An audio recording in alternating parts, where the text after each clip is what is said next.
ভাবুন তো, একসময় বাংলা ছিল পৃথিবীর সবচেয়ে ধনী অঞ্চলগুলোর একটি, সোনা রূপা মসলিন আর খাদ্যে ভরপুর। এই দেশকে বলা হতো স্বর্ণভূমি। কিন্তু হঠাৎ করে সেই সমৃদ্ধ বাংলার মানুষ হয়ে গেল দাসের মতো নিপীড়িত। দুর্ভিক্ষে কোটিরও বেশি প্রাণ গেল, আর শত শত বছর ধরে চলল বিদেশি শাসন। প্রশ্ন হলো, কিভাবে কেবল ব্যবসার উদ্দেশ্যে আসা ব্রিটিশরা একসময় বাংলার শাসক হয়ে উঠল, আর কেনই বা আমাদের ইতিহাসে এত বড় পরিবর্তন এলো?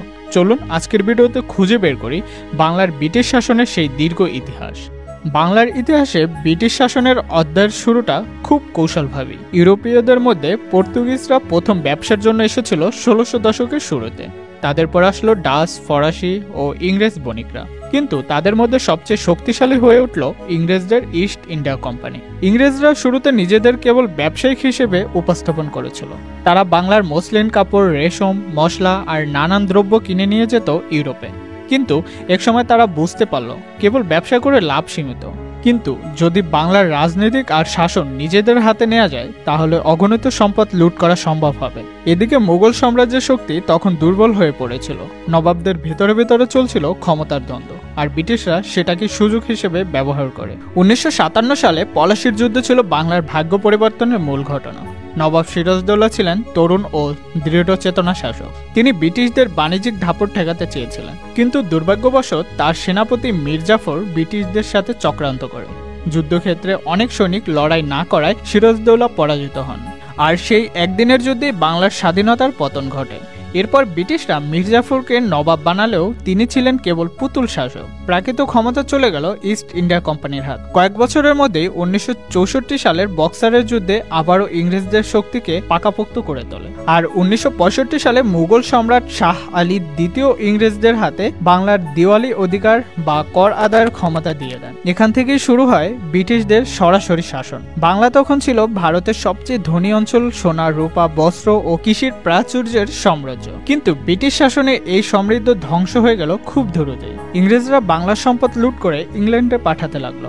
বাংলার কারিগররা, যারা একসময় বিশ্ববিখ্যাত মসলিন বানাতেন, তাদেরকে ইচ্ছা করে ধ্বংস করা হয়। ইতিহাসে বলা হয় অনেক কারিগরের হাত পর্যন্ত কেটে ফেলা হতো, যাতে তারা আবার কাপড় তৈরি করতে না পারে। শুধু তাই নয়, কৃষকদের উপর চাপিয়ে দেওয়া হলো নীল চাষ। নীল রং উৎপাদনের জন্য চাষিদের উর্বর জমি জোর করে দখল করা হয়, কিন্তু তার বিনিময়ে কোনো ন্যায্য মূল্য দেওয়া হতো না। এতে কৃষকরা ঋণগ্রস্ত হয়ে পড়ে এবং তাদের জীবন দুর্দর্শ হয়ে ওঠে। ১৯৭০ সালের ভয়াবহ দুর্ভিক্ষে প্রায় ১ কোটি মানুষ মারা যায় বাংলায়। অথচ ব্রিটিশরা তখন কর আদায় বন্ধ করেনি। মানুষের দুর্দশা তাদের কাছে কোনো গুরুত্বই রাখেনি। এই শোষণের বিরুদ্ধে বাংলার মানুষ চুপ করে থাকেনি। শুরু হয় প্রতিরোধ। ফকির সন্ন্যাসী বিদ্রোহী, নীল বিদ্রোহ আর পরবর্তীতে তিতুমিরের বীরত্বপূর্ণ সংগ্রাম, সবই ব্রিটিশদের বিরুদ্ধে সাধারণ মানুষের ক্ষোভের বহিঃপ্রকাশ। তিতুমির তার বংশের কেল্লা গড়ে তুলেছিলেন ব্রিটিশ আর জমিদারের বিরুদ্ধে লড়াই করার জন্য। যদিও তিনি শেষ পর্যন্ত প্রাণ হারান, তার সংগ্রাম মানুষের মনে স্বাধীনতার বীজ বপন করে।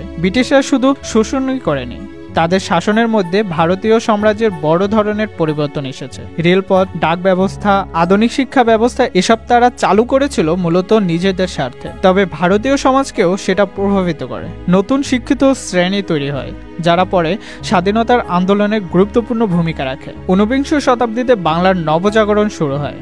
রাজা রামমোহন রায়, ঈশ্বরচন্দ্র বিদ্যাসাগর প্রমুখ শিক্ষিত ব্যক্তিরা সমাজের সংস্কার আর শিক্ষার প্রসারে কাজ করেন। অন্যদিকে ব্রিটিশদের অন্যায় শাসনের বিরুদ্ধে রাজনৈতিক আন্দোলন শুরু হয়। কংগ্রেস, মুসলিম লীগ, এসব রাজনৈতিক দলের জন্ম হয় এই সময়। অবশেষে প্রায় ২০০ বছর শোষণ ও সংগ্রামের পর ভারতীয় উপমহাদেশ স্বাধীনতার ধার প্রান্তে পৌঁছায়। অসংখ্য বিদ্রোহ, ত্যাগ আর রক্তের বিনিময়ে ১৯৪৭ সালে ব্রিটিশরা ভারত ছাড়তে বাধ্য হয়। এর সাথে সাথেই সৃষ্টি হয় ভারত ও পাকিস্তান নামক দুই নতুন রাষ্ট্র। পূর্ব বাংলাদেশ পাকিস্তানের অংশ হলেও পরবর্তী সময়ে সেই সংগ্রামের ধারাবাহিকতায় জন্ম নেয় স্বাধীনতার বাংলাদেশ।